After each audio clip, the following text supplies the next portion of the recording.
Some skeptics have said that Jesus could have engineered the fulfillment of these prophecies. Of course, Jesus could not have determined where he was going to be born, so to be born in Bethlehem, obviously he could not have engineered that. Also, as the suffering servant, it would have been difficult for him to engineer such a specific fulfillment of Isaiah 53. But on the other hand, the fact that Jesus performed certain actions that in fact fulfilled prophecies only demonstrates that he was indeed the Messiah. Anyone who enters Jerusalem riding on a donkey in obvious fulfillment of Zechariah 9:9 is saying, yes, I am the Messiah. So we certainly have a glimpse in that fulfilled prophecy of the self-consciousness of Jesus, that he truly believed that he was the Messiah. Scholars have determined that Jesus fulfilled at least 4 major prophecies, each written a minimum of 3 centuries before his birth. Their content ranged from specific details about his life to the symbolic implications of his death. Psalm 22 gives a poetic picture by David, written in the first person, of what the Messiah will be like in his suffering. And one of the things he says is that they will pierce my hands and my feet. Now, David wrote before crucifixion was known, probably by about 300 years. So Isaiah 53 says he was pierced through. It gives us the reason for his death. He was pierced through for our iniquities. So there's a purpose. He dies not just because he's a martyr, but because he's a substitution for sin. A college professor of mathematics and science named Dr. Peter Stoner wanted to determine what the odds were that any human being throughout history could fulfill the messianic prophecies.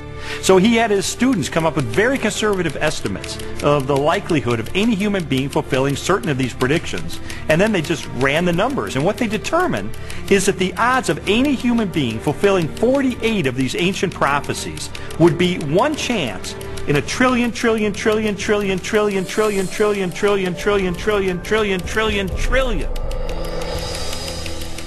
It is mathematically virtually impossible. To me, just as significant as all of those unique prophecies that were fulfilled in Christ is the complete drama of the Old Testament. The fact that the Old Testament is the story, the narrative of God's redemptive movement, his movement to deliver and save humanity. And Jesus is the climax of that movement. He is the climax of salvation history, the one who brings it off to fulfillment. You read the Old Testament, it's building. Jesus arrives on the scene and he is the fulfillment. And he recognizes himself clearly as the climax of God's plan of salvation for all humanity. This whole case was sort of like one of those jigsaw puzzles where you don't know what the ultimate picture is going to be. You just put together the pieces, and as I was putting together all of the evidence, it started to take shape, and I sort of stepped back and I could see that it was a portrait of Jesus Christ.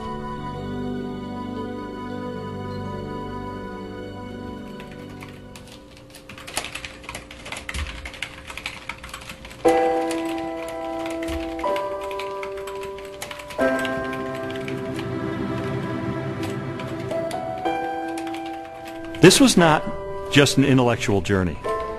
There was a very real emotional component to this, because I would find things along the way that would challenge me and my worldview on a very deep level. And I would recoil from it, and I wouldn't want to believe it. And I mean, there were so many reasons why I didn't want there to be a God, because I did not want to be held accountable for my life. I didn't know at the time why Lee was so angry. I thought it was just being stubborn. He says, after coming through it, that it was conviction.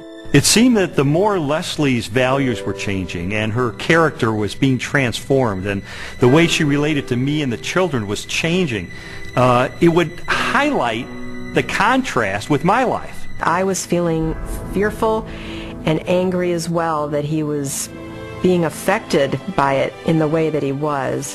I mean, the truth is, I felt like I was losing Leslie. She was being pulled away from me into this Christian subculture. I didn't fit in there. I'm the atheist. I'm the skeptic. And yet I felt like she was being pulled away, and I loved her. I didn't want to lose her. And it got to the point where I was so angry over the whole thing. One day I just reared back and I kicked a hole in our living room wall, just out of rage over the situation. It was a very ugly scene right in front of Leslie, right in front of our little girl. They were crying, and I didn't want to lose her.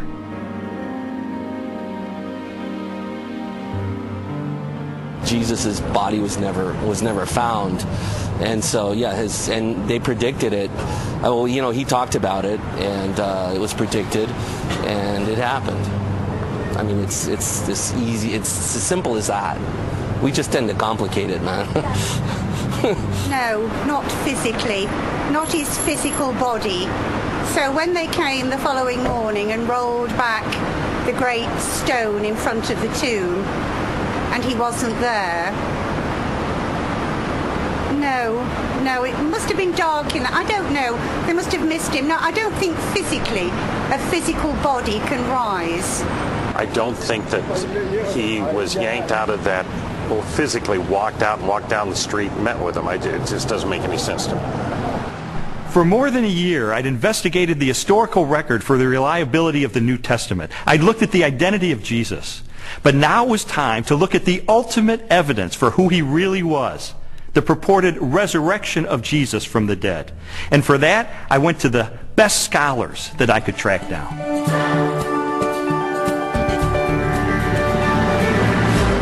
William Lane Craig, Biola University. Gary Habermas, Liberty University.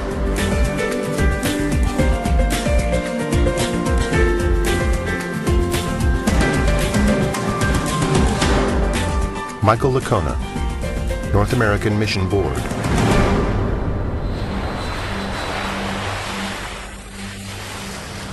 You see, while Jesus was on earth, he made some really radical claims. He claimed to be the uniquely divine servant of God, and he claimed that the only way that we could get to God would be through him. Now, I submit to you that if one of your professors made some claims like that, you would think that he or she was a few French fries short of a Happy Meal. Those are some really audacious claims. Well, a lot of Jesus critics responded to him the same way that you or I would respond to someone making those claims today. Oh yeah, pal? You really think that's who you are? Well, tell you what, why don't you show it to us? Why don't you give us a sign? Show us a miracle or something. And Jesus said, well, I'll give you one miracle, one sign, my resurrection from the dead. The resurrection of Jesus really is the pivotal event of history. Anybody can claim to be the Son of God, as Jesus clearly did. The question is, can you back it up? What evidence is there to support your claim? What credentials do you have? And if Jesus really did return from the dead, that's excellent evidence that he is who he claimed to be, the one and only Son of God. To weigh the validity of Jesus' resurrection, we must first consider his death. Many skeptics have proposed that Jesus merely fainted on the cross, or was drugged, and later escaped as part of a conspiracy.